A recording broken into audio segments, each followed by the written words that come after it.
بسم الله الرحمن الرحيم. لقد جاءكم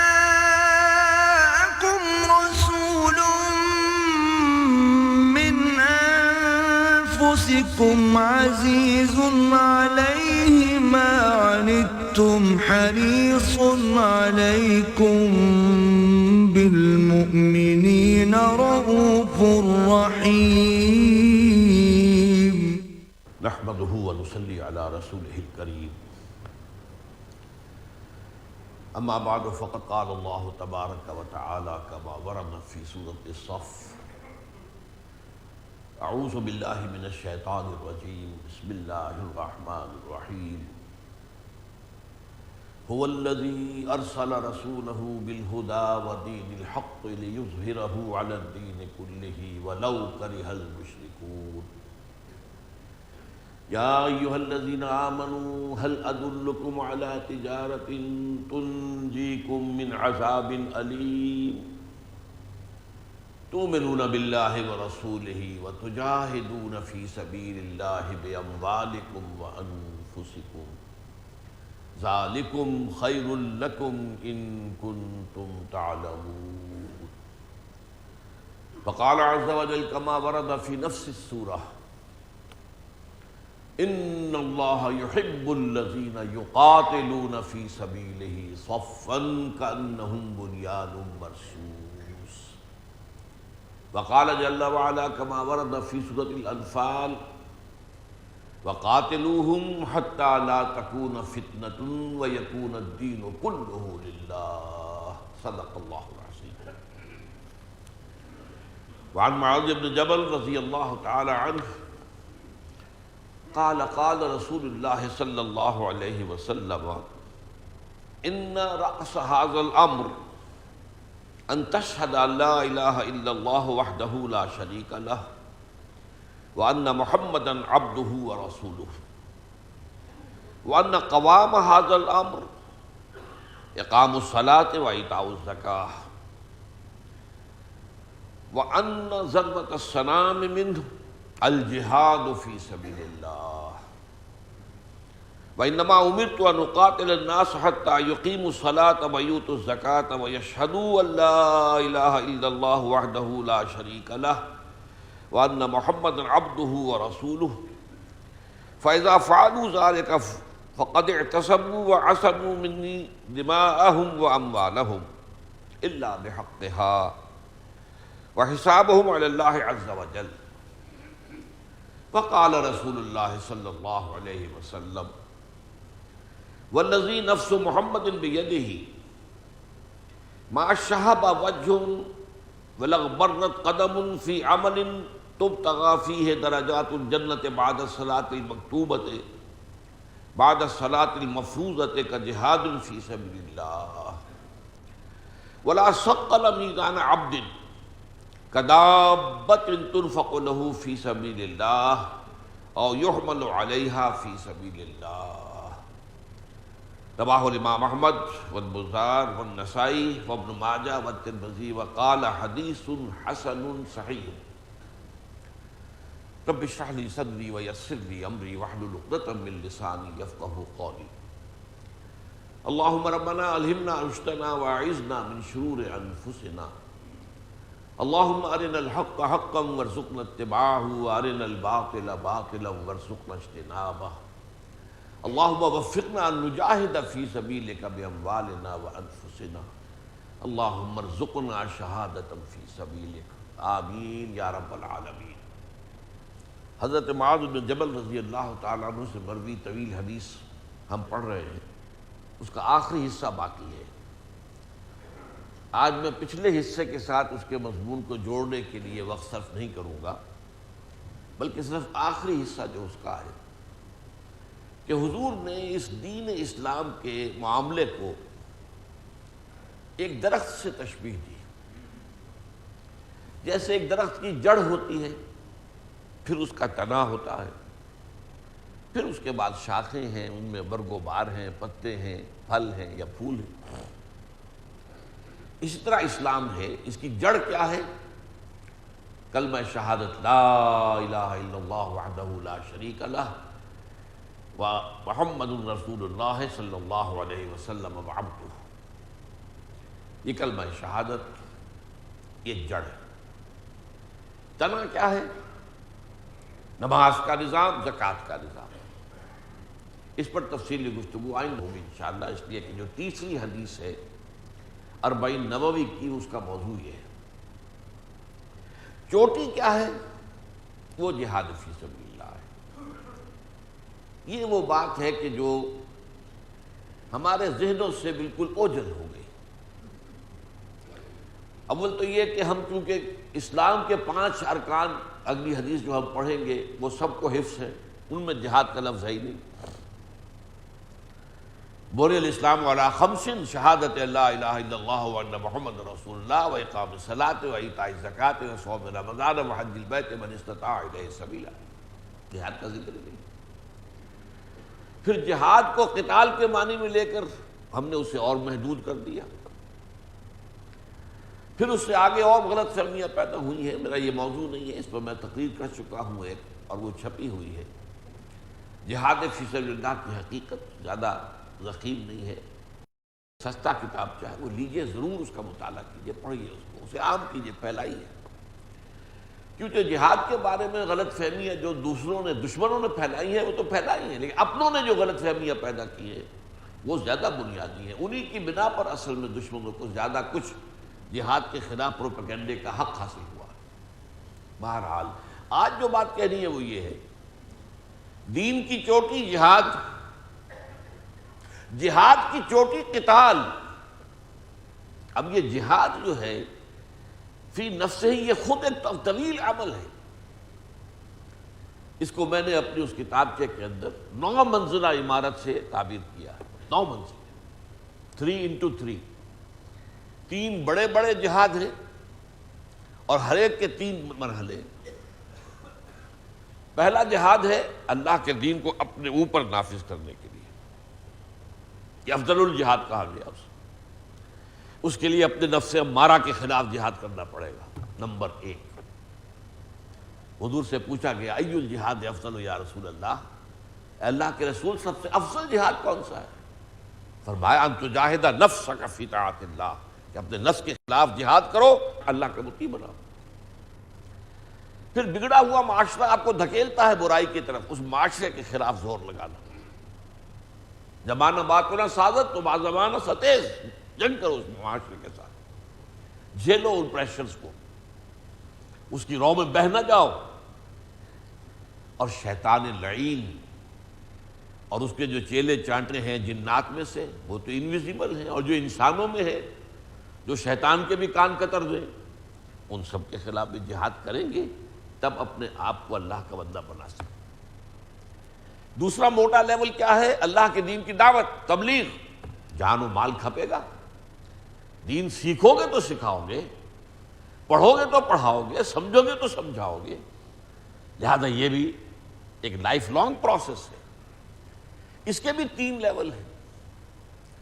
ایک ہے سوسائٹی کے بلند ترین سطح پر، انٹلیکچوئلز کے لیول پر دعوت و تبلیغ کے تقاضے کچھ اور ہیں.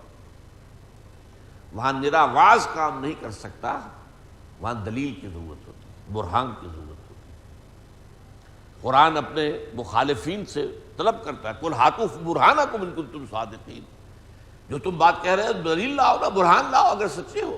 تو یہی مطالبہ دوسروں کو بھی تو حق ہے کہ آپ سے کریں. لیکن اس کے لیے تو انسان دین کی حکمت اور اس کے فلسفے کی گہرائیوں میں اتر چکا ہو، اور جدید زمانے کے جو غلط نظریات ہیں ان کو بھی ان کی تہ میں اتر کر سمجھ چکا. اس کے بغیر تو ممکن نہیں. پھر ایک عوامی سطح پر دعوت و تبلیغ، یہاں نصیحت، موعظت، خلوص کے ساتھ آپ بات کریں. چونکہ عام لوگوں کے ذہن جو ہے وہ کلین سلیٹ کے مانند ہیں، تختی سفید، لکھ لو جو چاہو لکھ دو. ان کے دماغوں میں خناس نہیں ہے، غلط فلسفے بھرے ہوئے نہیں ہیں. لیکن ان کے لیے تو یہ ہے از دل خیزت بر دل تیزت. ہاں آپ کا عمل آپ کی دعوت و تبلیغ کی شہادت دے رہا ہو کہ ہاں یہ واقعتاً جو بات مجھ سے کہہ رہا خود بھی کر رہا. پھر یہ ہے کہ جو گمراہی کے اوپر تلے ہوئے ہیں آپ کو گمراہ کرنے کے لیے جنہیں تنخواہیں ملتی ہیں، وہ قادیانی مبلغ ہوں، وہ چاہے عیسائی مبشر ہوں، بابی ہوں، کوئی بھی ہو، ان کے لیے بہرحال ان سے مناظرہ کرنے کے لیے تمہیں بہت ایکسپرٹ ہونا پڑے گا، جس کی بہت بڑی مثال ابھی حال ہی میں ابھی فوت ہوئے زیادہ عرصہ نہیں ہوا شیخ احمد دیدات، اور جس کی اس وقت ایک موجودہ مثال دنیا میں موجود ہے ڈاکٹر ذاکر نائک، اور ایک زمانے میں مولانا رحمۃ اللہ کیرانوی رحمۃ اللہ علیہ وہ اٹھے تھے جنہوں نے پادری فینڈر کو شکست دی تھی جو یہاں سے بھاگا تھا، ورنہ شاید پورا ہندوستان جو ہے ہندوستان کے مسلمان شاید عیسائی ہو جاتے، کیونکہ اس نے کلکتے سے چل کر دلی تک ہر بڑے شہر میں علماء سے مناظرہ کیا اور ہر جگہ شکست دی۔ پھر دلی کی لال مسجد جو ہے بادشاہی مسجد، دلی کی جامع مسجد، اس کی سیڑھیوں پر کھڑے ہو کر اوپن چیلنج تھرو کیا، مسلمانوں میں کلکتے سے چل کے یہاں تک آیا، ہر شہر میں تمہارے مولویوں کو اور تمہارے علماء کو میں نے شکست دی، اب میں تھرو آؤٹ انڈیا اوپن یہ چیلنج تھرو کر رہا ہوں، ہے کوئی جو آئے مجھ سے مقابلہ کرے؟ اب اگر کوئی نہ آ سکتا، علماء نے شکستیں کیوں کھائیں؟ انہوں نے کبھی بائبل پڑھی ہی نہیں، بائبل تو پڑھنا دور رہا، قرآن مجید بھی نہیں، اس لیے کہ ان کے ہاں تو فقہ چلتی تھی، فتویٰ دینا ہے تو فتویٰ دینے کے لیے فقہ کا علم کافی ہے، اور فقہ کا زیادہ مواد جو ہے وہ تو حدیث سے آتا ہے، قرآن سے تو کم ہے، لہذا قرآن کے ساتھ بھی ان کا اشتغال اتنا نہیں تھا جتنا کہ ہونا چاہیے تھا، اور بائبل تورات یہ تو کبھی پڑھی ہی نہیں، تو مناظرہ کیسے ہو؟ وہ آتے تھے پڑھ کر سمجھ کر، عربی کے ماہر، فارسی کے ماہر۔ بہرحال یہ 3 لیول ہو گئے جہاد دین کی دعوت و تبلیغ کے لیے، وہ جہاد تبلیغ اور دعوت کا at the level of the intellectuals, intelligent minority, intellectual minority, at the level of the common masses, اور یہ کہ ان گمراہ کرنے والوں کر ادھار کھائے بیٹھے ہوئے اور اس کی تنخواہ پانے والے لوگوں سے مناظرہ اور مجادلہ۔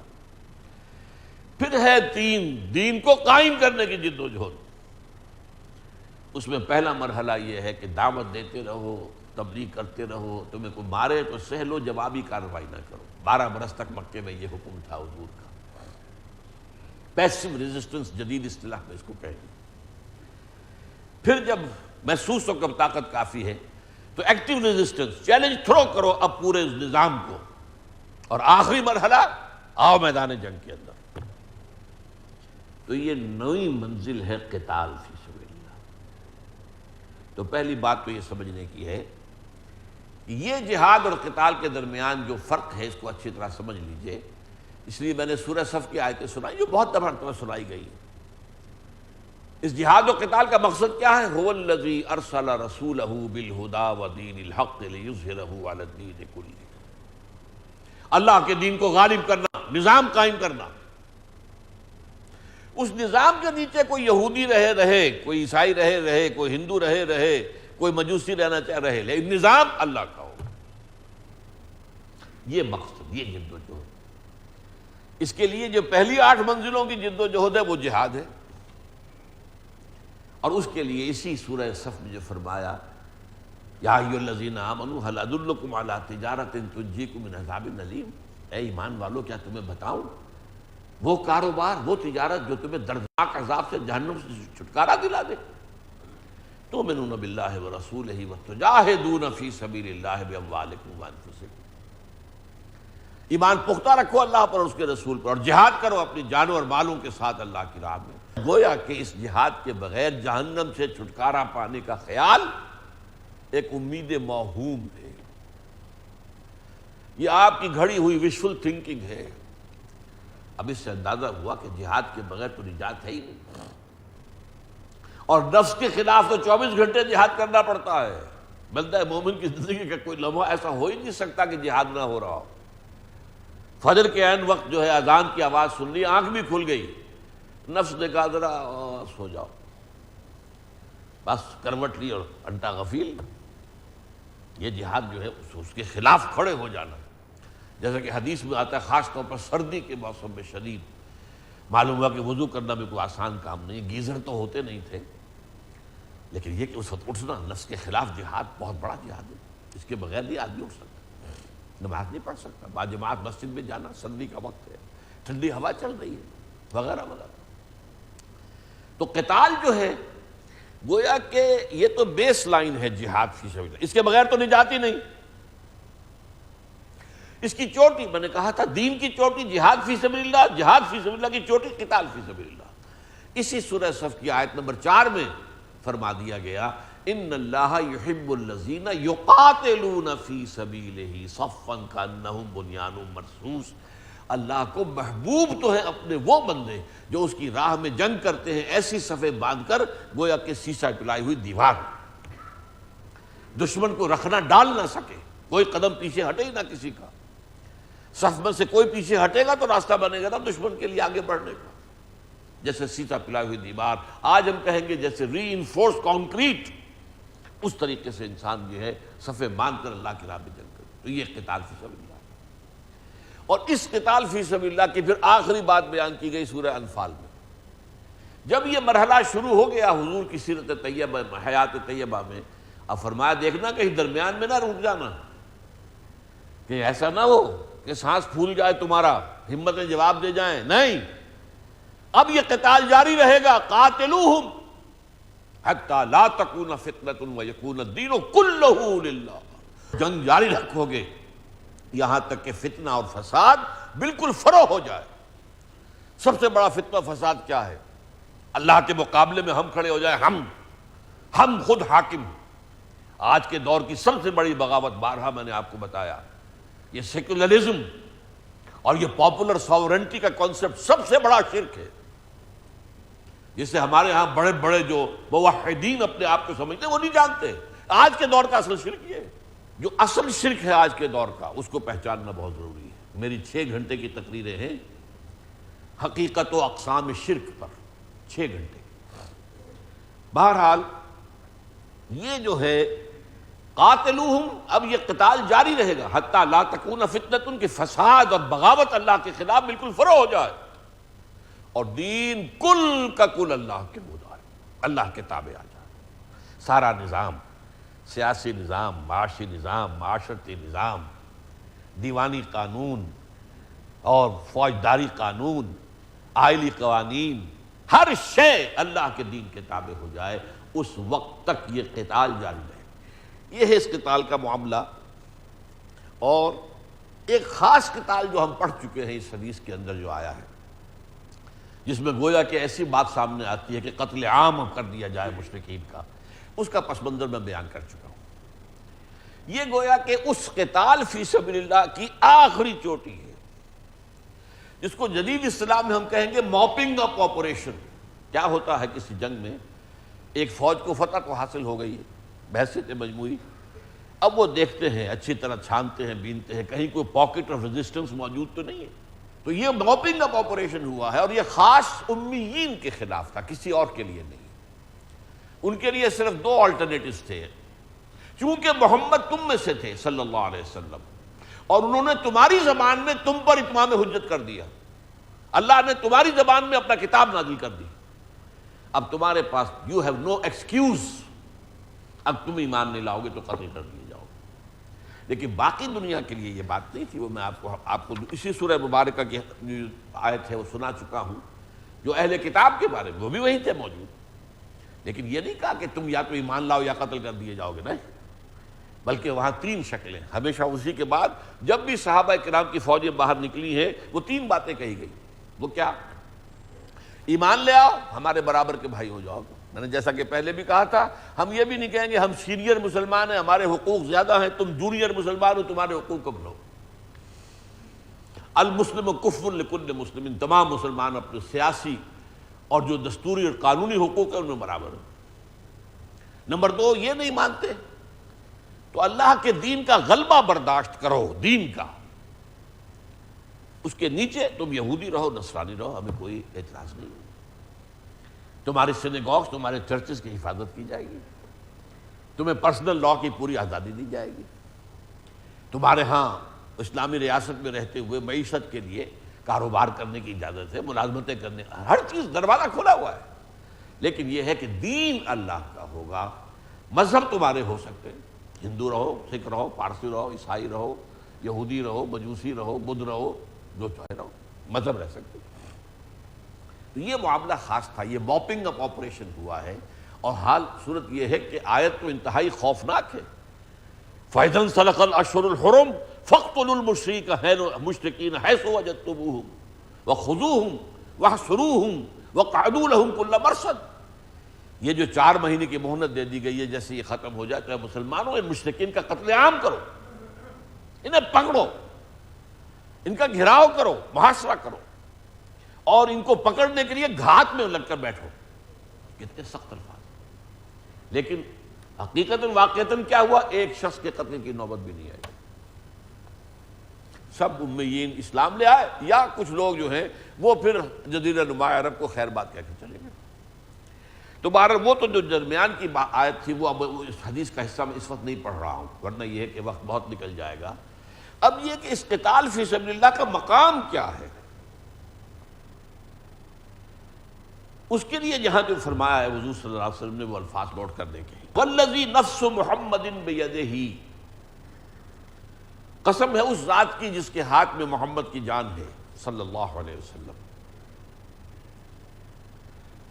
ما شہب وجہ، نہیں کوئی چہرہ تھکن کی وجہ سے نڈھال ہوا یا اس کا رنگ متغیر ہوا، وَلَغْبَرَّتْ قَدَمٌ فِي عَمَلٍ، اور نہ ہی کوئی قدم جو ہے وہ غبار آلود ہوئے، فی عمل، کسی ایسے عمل میں تبتغى فیہ درجات الجنہ، کہ جس کے ذریعے سے جنت کے درجے حاصل کرنے کی کوشش کی جائے۔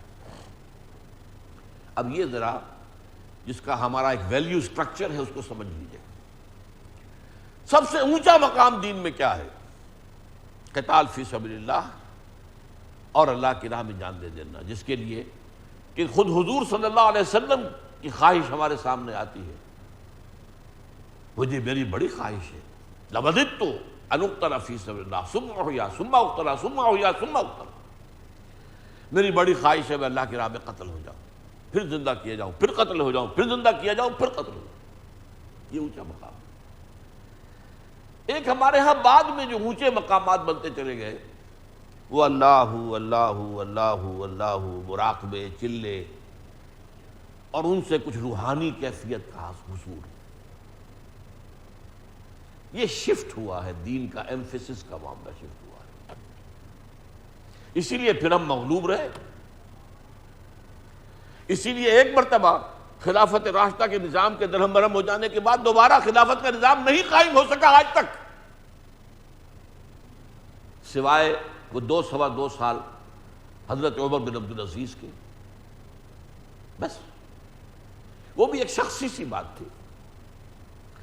جیسے حضرت داؤد علیہ السلام کو اچانک حکومت مل گئی، کوئی اس کے لیے انہوں نے جہاد نہیں کیا تھا، کوئی اس کے لیے کوئی جماعت نہیں بنائی تھی، کوئی جد و جہد نہیں کی تھی، ان مراحل میں سے نہیں گزرے تھے، بس جھولی میں آ پڑے۔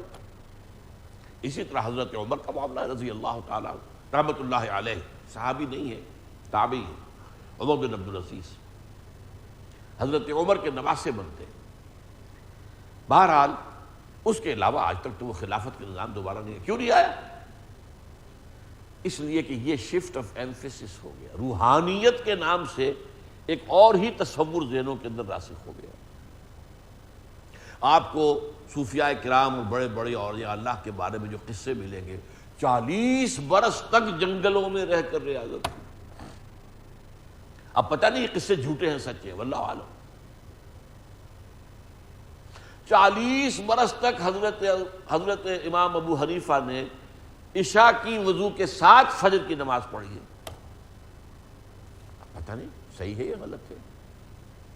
حضور کی تو حدیث یہ ہے کہ میں رات کو سوتا بھی ہوں اور کھڑا بھی رہتا ہوں، عبادت بھی کرتا ہوں، میری سنت تو یہ ہے۔ یہ سارا اصل میں جو ہوا روحانیت کا، اس پر میرا ایک کتابچہ ہے، اس کے لیے بھی دین میں گنجائش ہے، یہ نہیں میں سمجھتا کہ ہے نہیں۔ ایک دفعہ دین قائم ہو جائے، اللہ کا دین قائم ہے، آپ اس کے نیچے رہتے ہیں، اب اس دین کو آگے پھیلانا یہ اس نظام حکومت کا کام ہے۔ آپ سے مطالبہ کیا جائے گا، آؤ نکلو میدان میں، آپ کو جانا پڑے گا۔ حضرت عمر کے زمانے میں رضی اللہ تعالیٰ عنہ، شام میں، ایران میں جہاد ہو رہا تھا، قتال ہو رہا تھا، تو کیا ہوتا تھا، فلاں محاذ سے مطالبہ آ گیا 10,000 آدمی اور چاہیے، اعلان کیا گیا مسجد نبوی میں 10,000 آدمی نکل آئے، باقی سب سو اپنے گھروں کے اندر، کوئی بلیم نہیں آپ پر، کوئی ملامت نہیں، 10,000 آدمی چاہیے تھے، تو یہ تو گویا کہ ایک فرض کفایہ کے درجے میں تھا، چلے جائیے، اور نہیں ہے تو ٹھیک ہے گھر میں رہے۔ اب اس حالت میں نوافل کے ذریعے سے، اوراد اور وظائف کے ذریعے سے اپنی روحانیت کو ترقی دینا، یہ میرے نزدیک صحیح تھا، یہ غلط نہیں تھا۔ ایک حدیث کے اندر موجود ہے کہ اللہ کے قرب کے حصول کے دو ذریعے ہیں، تقرب بالفرائض، تقرب بالنوافل۔ ان میں بہت اونچا درجہ جو ہے تقرب بالفرائض کا ہے۔ اللہ تعالیٰ کو سب سے زیادہ پسند یہ ہے کہ اس کا بندہ اس سے فرائض کے ذریعے سے تقرب حاصل کرے، لیکن نوافل کے ذریعے سے بھی تقرب حاصل ہوتا ہے، اس کا بہت اونچا مقام بھی ہے، لیکن یہ کب ہوگا؟ جب کہ وہ فرض کی تکمیل ہو چکی ہو۔ فرض ہوا نہیں اور آپ نوافل کے ڈھیر لگائے جا رہے ہیں تو وہ نفل قبول ہوگا؟ تو فرائض میں سے جب دین کو غالب کرنے کی جد و جہد اس فہرست سے نکل گئی تو دین کا نظام تو نہیں تھا، لیکن وہ اپنے نوافل کے ذریعے سے، اپنے چلوں کے ذریعے سے، اوراد و وظائف کے ذریعے سے، اور جو بھی بہرحال یہ سب مانتے ہیں تمام جتنے بھی سلسلے ہیں سلوک کے کہ وہ طریقے مسنون نہیں ہیں، مسنون طریقے نہیں ہیں جن طریقوں سے کہ انہوں نے اپنے ہاں کا خانقاہی نظام بنایا ہے۔ لیکن یہ کہ میں یہ نہیں کہتا کہ مفید نہیں، مفید ہے، بہت سی نفسیاتی قسم کی ایکسرسائزز کے ذریعے سے انسان میں ایک روحانی کیفیت اور روحانی برتری پیدا ہو جاتی ہے، اس لیے کہ وہ ایک روحانیت، روح انسان میں ہے نا۔ تو جیسے آپ ڈنڈ نکالیں گے اور اٹھک بیٹھک کریں گے تو آپ کے پٹھے مضبوط ہوں گے کہ نہیں ہوں گے، اسی طرح روحانی جو ہے ایکسرسائزز کے ذریعے سے آپ کی وہ جو روح جو ہے اس کے اندر تقویت پیدا ہوتی ہے، ایک روحانی کیفیت حاصل ہوتی ہے، میں اس کا انکار نہیں کر رہا، لیکن ہمارے لیے اسوہ کیا ہے؟ لقد کان فی لکم فی رسول اللہ اسوۃ حسنہ، حضور کا اور صحابہ کا طریقہ کار کیا تھا؟ وہ ہے جہاد اور قتال فی سبیل اللہ۔ اسی میں بھوک بھی آ جائے گی، آپ نفلی روزے رکھتے ہیں، غزوہ تبوک میں جاتے آتے کس قدر بھوک کا عالم تھا، وہ ساری کیفیت جو ہے جو نفلی روزوں سے آپ حاصل کرنا چاہتے ہیں، جہاد کے اندر جب بھوک آئے گی تو آ جائے گی کہ نہیں آ جائے گی؟ اور جب رات کو آپ جو ہے آپ کو معلوم ہے کہ کل صبح مقابلہ پیش آنا ہے اور ہم تو 3,000 ہیں، 1,00,000 کی فوج سامنے آئی پڑی ہوئی ہے، تو وہ رات آپ کس طرح کھڑے ہو کر اللہ کی راہ میں گزاریں گے؟ گھر میں پڑے ہوئے وہ رات کبھی آ سکتی ہے آپ کو؟ جو دعائیں آپ اس وقت کریں گے اللہ سے، جو گڑ گڑائیں گے اللہ کی جناب میں، جو تضرع ہوگا وہ ہو سکتا ہے کہیں اور۔ تو حضور کا راستہ جہاد فی سبیل اللہ اور قتال فی سبیل اللہ، لیکن جہاد فی سبیل اللہ جو صحیح ترین جہاد فی سبیل اللہ ہے، اس کے لیے جیسا کہ میں نے عرض کیا، اس کے لیے شرائط ہیں، اس کے لیے لوازم ہیں۔ پہلے ایمان، صحیح ایمان دلوں میں راسخ کیا جائے، اور اس کا ثبوت کیا ہوگا؟ شریعت پر عمل۔ جس حکم پر عمل کر سکتے ہو تو کرو، پھر تنظیم جمع کرو، جوڑو انہیں بیعت کے ذریعے سے، پھر تزکیہ کرو۔ دل میں کہیں کوئی اور امنگ، کوئی اور ولولہ ہے تو نکال دو، صاف کر دو، سوائے اللہ کی رضا اور آخرت کی فلاح کے کوئی اور مقصود و مطلوب شے دل میں نہ رہے۔ یہ پاپڑ بیلنے پڑتے ہیں پہلے، پھر وہ صحیح جہاد فی سبیل اللہ کی منزل آتی ہے۔ 12 برس تک یہ تو کیا حضور نے صلی اللہ علیہ وسلم مکے کے اندر، اور اس کے ساتھ پیسو ریزسٹنس، تمہیں مارے، تمہارے جسم کے ٹکڑے کر دیں، تمہیں زندہ جلا دیں، ہاتھ مت اٹھانا، کوئی ریٹیلیشن نہیں ہوگی، no retaliation, no raising of hands even in self defence. یہ سب سے بڑا حضور کی کامیابی کا جو راز ہے، ان میں سب سے بڑا راز یہ ہے، میں نے اپنی کتاب میں منہج انقلاب نبوی میں تفصیل سے بحث کی ہے اس کی۔ حضرت سمیہ اور حضرت یاسر حضور کی نگاہوں کے سامنے ذبح کیے گئے، شہید کیے گئے، صحابہ بھی گزرتے تھے، حضور بھی گزرتے تھے، جب ابو جہل ٹارچر کر رہا تھا تو حضور کیا کہتے تھے؟ اصبروا یا آل یاسر فإن موعدکم الجنہ، اے یاسر کے گھر والوں صبر کرو، برداشت کرو، تمہارا وعدے کی جگہ جنت ہے۔ ورنہ یہ کہ مسلمانوں سے کہتے ہیں کر دو ٹکڑے اس کے، بدبخت کے، ابو جہل کے، وہ تو سارے کے سارے توڑ کے پھوڑ کے رکھ دو یہ بت جو رکھے ہیں کعبے کے اندر، نہیں، اسی کعبے کا طواف کرتے رہے 12 برس۔ غور کیجئے، وہی کے آغاز سے پہلے بھی تو حضور طواف کرتے ہوں گے، طواف تو چلا آ رہا تھا حضرت ابراہیم کے زمانے سے، اسی گھر کا جس میں بت رکھے تھے، اور پھر آغاز وحی کے بعد سے بھی پورے مکی دور میں 12 برس اسی کعبے کا طواف کیا، اسی صحن کعبہ میں کھڑے ہو کر نماز پڑھی، جہاں دائیں بھی بت، بائیں بھی بت، سامنے بھی بت، پیچھے بھی بت، بت ہی بت۔ یہ ہے منہج انقلاب۔ اس منہج پر نہیں چلیں گے، جذبہ ہے اور سچا جذبہ ہے، خلوص ہے اور پورا خلوص ہے، لیکن جذبہ اور خلوص سے بات نہیں بنے گی، طریقہ کار محمد الرسول اللہ صلی اللہ علیہ وسلم کا ہونا چاہیے۔ لہذا خلاف پیمبر کسے راہ گزید کہ ہرگز بمنزل نہ خواہد رسید، حضور کے منہاج سے ہٹ کر کوئی راستہ اختیار کرو گے تو پھر کامیاب نہیں ہوگے۔ ہاں، اپنی نیکی کا، نیک نیتی کا، اپنے خلوص کا، اخلاص کا اجر و ثواب اللہ کے ہاں پالو گے۔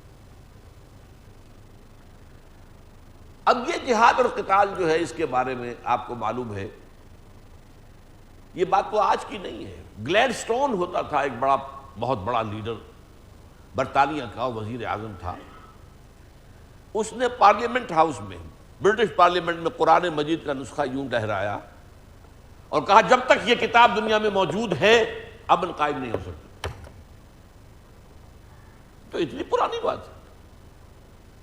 اب اگر آ کر انہوں نے اوراق قرآن کو گٹر کے اندر بہا دیا ہے تو یہ تو در حقیقت یہ ان کے دلوں کے اندر، اور آپ کو معلوم ہے ایک مرتبہ کلکتہ ہائی کورٹ نے تو ایک دے دیا تھا فیصلہ کہ قرآن کو بین کر دیا جانا چاہیے۔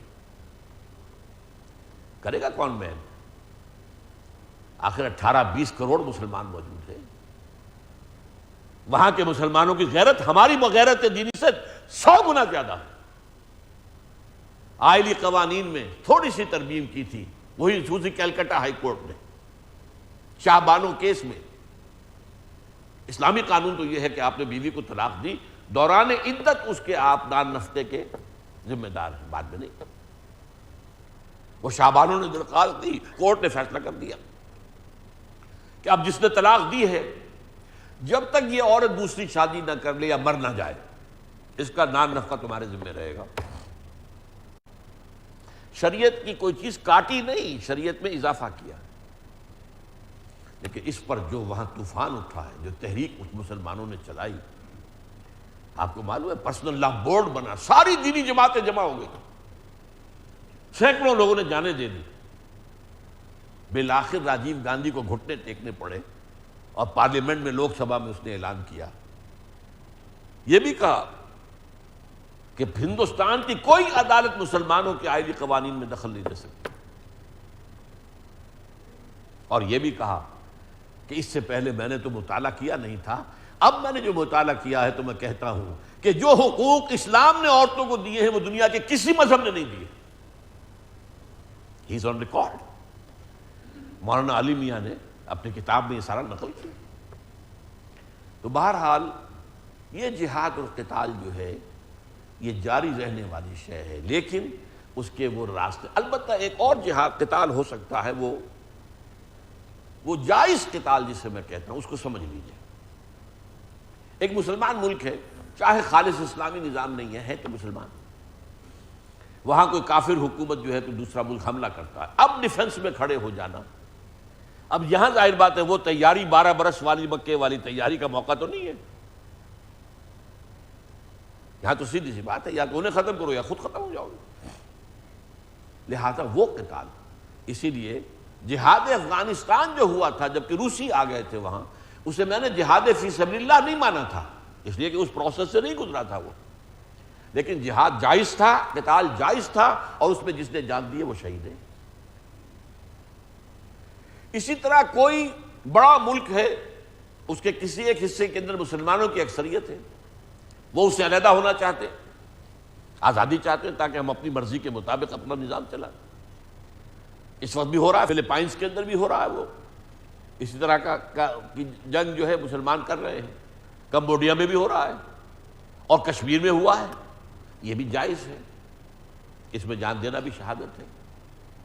اگرچہ ہندوستان کا خاص معاملہ یہ تھا کہ وہاں پر اگر کوئی سیاسی تحریک چلائی جاتی تو وہ بہتر ہوتی، لیکن میں اسے حرام نہیں کہتا. حریت کے لیے، آزادی کے لیے، جہاد فی سبیل الحریت جائز ہے، مسلمان کرے. اب اس کے لیے بھی وہ ساری جو ہے وہ سارا جو مراحل ہیں، تربیت، تزکیہ، تنظیم، وہ ضروری نہیں. لیکن وہ جہاد کہ آپ کسی ملک میں اسلام کو غالب کرنے کی جد و جہد کرنا چاہتے ہیں، وہ ہوگا عین حضور کے اسوے کے مطابق. وہ ان تمام شرائط کو پورا کر کے، ان تمام لوازم کو پورا کر کے، ان تمام درجوں میں سے گزر کر جہاد ہوگا تو پھر وہ قتال صحیح ہوگا، اور وہ صحیح معنی میں قتال فی سبیل اللہ ہوگا. اب میں آپ کو ایک حدیث سنا رہا ہوں. میں بات کہنے لگا تھا، پھر میرا ذہن دوسری طرف چلا گیا.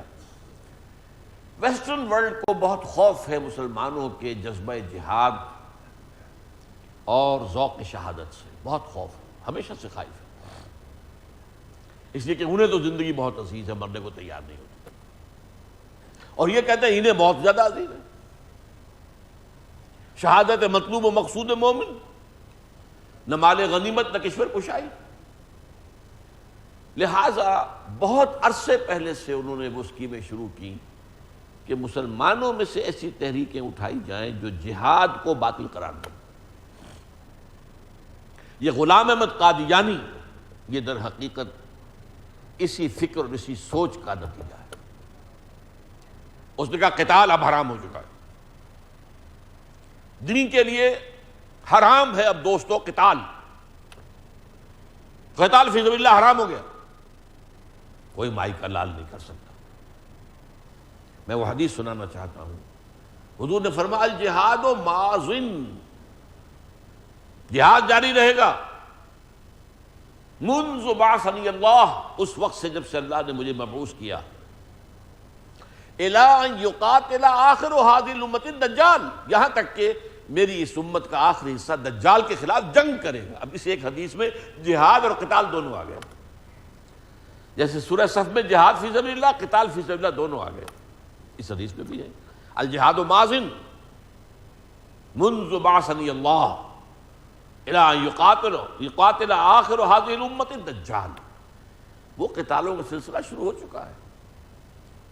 حضور کی دوسری خبریں جو ہیں کتاب الملاحم جو ہیں ان کے اندر کہ پہلے رومیوں سے جنگیں ہوں گی، وہ ہو رہی ہیں، عیسائیوں کے عیسائی حملہ آور ہوئے. ایک بہت بڑی جنگ ہوگی جن میں 80 جھنڈے لے کر عیسائی جو ہیں مسلمانوں پر حملہ آور ہوں گے، اور ہر جھنڈے کے نیچے 12,000 فوج ہوگی. یہ حدیث ہے حضور کی. اس کے بعد آخری مرحلے میں آئے گا یہودی. آپ غور کیجئے، گلف وار میں، پہلی گلف وار میں بھی یہودیوں کو سامنے نہیں لایا گیا، حالانکہ اتنا بڑا کولیشن بنایا گیا، اور عراق کے خلاف جو ہے سارے تقریباً عرب ممالک بھی شامل ہو گئے تھے. لیکن اسرائیل سے کہہ دیا تم نہ میدان میں آنا، تم بیٹھ رہو، تمہاری حفاظت کا ذمہ ہم دیتے ہیں. لو یہ پیٹریوٹ میزائل دے دیتے ہیں ہم. وہ اسکڈ میزائل جو ہے، اگر تمہیں خطرہ ہے صدام کے اسکڈ میزائلز کا تو اس کو فضا ہی میں ختم کرنے والے پیٹریوٹ میزائل ہم دے دیتے ہیں، لیکن تم سامنے مت آنا. اور اب بھی یہی ہوا. عراق کے حملے میں، افغانستان کے حملے میں کتنی بڑی کولیشنز بنائی. افغانستان پر حملے میں تو واقع تاریخ انسانی کی عظیم ترین کولیشن، اس میں سارا کفر جمع ہو چکا ہے. امریکہ اور اس کے حواری، سب سے بڑا حواری برطانیہ، پھر یہ کہ یورپ، اور صرف یہی نہیں، جو ان کے مد مقابل ہیں چائنا بھی اور رشیا بھی، ان دونوں کی ہمدردی بھی افغانستان کے خلاف جو جنگ ہوئی ہے اس میں شامل تھی ان حملہ آوروں کی. تک آج بھی ہے. لیکن اس کے بعد ایک آخری مرحلہ آئے گا جب یہودی کھڑا ہو جائے گا، اور یہودیوں کا لیڈر ہوگا دجال، المسیح الدجال، جس موقع پر پھر حضرت مسیح کا نزول ہوگا. یہ ایک علیحدہ باب ہے. لیکن یہ کہ یہ سلسلہ جو ہے جہاد و قتال کا، اس امت میں کوئی اس کو بند کرنے والا نہیں ہے، یہ سلسلہ جاری رہے گا. تو یہاں اس حدیث کے آخری الفاظ کا ترجمہ پھر کر لیجئے. والذی نفس محمد بیدہ، قسم ہے اس ذات کی جس کے ہاتھ میں محمد کی جان ہے صلی اللہ علیہ وسلم، ما شہب وجہ، نہ تو کوئی چہرہ تکان کی وجہ سے نڈھال ہوتا ہے، نہ اس کے چہرے کا رنگ متغیر ہوتا ہے، بلغ برت قدم فی عمل، اور نہ ہی کوئی قدم غبار آلود ہوتے ہیں کسی سفر میں، تبتغى فیہ درجات الجنہ، جس سے کہ جنت کے درجے جو ہے آدمی حاصل کرنا چاہے، بعد الصلاۃ المفروضۃ، فرض نماز کے بعد، فرض نماز سب سے اونچا عمل ہے، اس کے بعد جو ہے کا جہاد فی سبیل اللہ، جہاد فی سبیل اللہ سے زیادہ اس میں درجات جو ہے جنت کے حاصل کرنا، جہاد فی سبیل اللہ چوٹی کا عمل ہے۔ وہی جو بات تھی وَضَرْبَةُ السَّلَامِ مِنْهُ الْجِهَادُ فِي سَبِيلِ اللَّهِ، یہ ہمارا جو ہے سینس آف پروپورشن درست ہونا چاہیے، ویلیوز کے اندر کیا نسبت و تناسب ہے، نوافل کا معاملہ کیا ہے، فرائض کا معاملہ کیا ہے، دین کی دعوت و تبلیغ و تدریس و تعلیم و تعلم میں قرآن کا درجہ کیا ہے، اور نفل نمازیں پڑھنا، راتوں کو ساری رات جاگنا، اس کا درجہ کیا ہے، یہ حدیث نبی میں بیان کیا گیا۔ لہذا اس ریشیو پروپورشن کو سامنے رکھیے۔ ولا ثقل میزان العبد، میزان عبد کدابۃ تنفق له فی سبیل اللہ او یحمل علیہا فی سبیل اللہ، اور کسی بندہ مومن کی جو نیکیوں کی میزان ہے اس پلڑے کو زیادہ بھاری نہیں کر سکتی کوئی شے، جتنا کہ وہ جانور، گھوڑا یا اونٹ جس پر وہ سوار ہو کر اس نے جنگ کی اللہ کی راہ، اس کی وہ سواری جو خود ہلاک ہو گئی۔ آپ کو معلوم ہے جنگوں کے اندر تیر انسانوں ہی تو نہیں لگتے، گھوڑوں کو بھی لگتے ہیں، گولیاں چلتی ہے تو بندوقوں جو ہے فائر ہے وہ حیوانات پر بھی آتے ہیں۔ تو جو بھی کوئی حیوان، کوئی اونٹ، کوئی گھوڑا یہ اللہ کی راہ میں قتل ہو گیا جہاد فی سبیل اللہ کے ضمن میں، اور جس پر سوار ہو کر کسی مجاہد اور مقاتل فی سبیل اللہ نے قتال کیا، یہ پورا جو ہے جانور اس میزان عمل کے اندر رکھ دیا جائے گا، اور نیکی کے عمل کے، نیکی کے پلڑے کو بھاری کرنے والی اس سے زیادہ اور کوئی شے نہیں۔ پھر میں وہی لفظ کہہ رہا ہوں، sense of proportion among the values, دین کی ویلیوز کیا ہے، روحانی اقدار بھی مطلوب ہے، پسندیدہ ہے، چاہیے، ہونی چاہیے، رات کی نماز بھی، نوافل بھی سب، لیکن یہ کہ یہ دوسرا کھاتا خالی ہو اور اس میں لگ گئے تو ٹیڑھا ہو گیا معاملہ، پھر کج ہو گیا۔ جو چیز جہاں کی ہے اس کو وہیں پر رکھا جائے۔ یہ حدیث جیسا کہ میں اس سے پہلے بھی بتا چکا ہوں آپ کو، امام احمد ابن حنبل نے بھی روایت کی، امام بزار نے بھی، امام نسائی نے بھی، امام ابن ماجہ نے بھی، امام ترمذی نے بھی، اور انہوں نے قرار دیا ہے کہ ھذا حدیث صحیح حسن، یہ حدیث صحیح ہے، حسن ہے۔ اس حدیث پر تو ہماری گفتگو اب ختم ہوئی۔ سبحانک اللہم و بحمدک، نشہد ان لا الہ الا انت، نستغفرک و نتوب الیک۔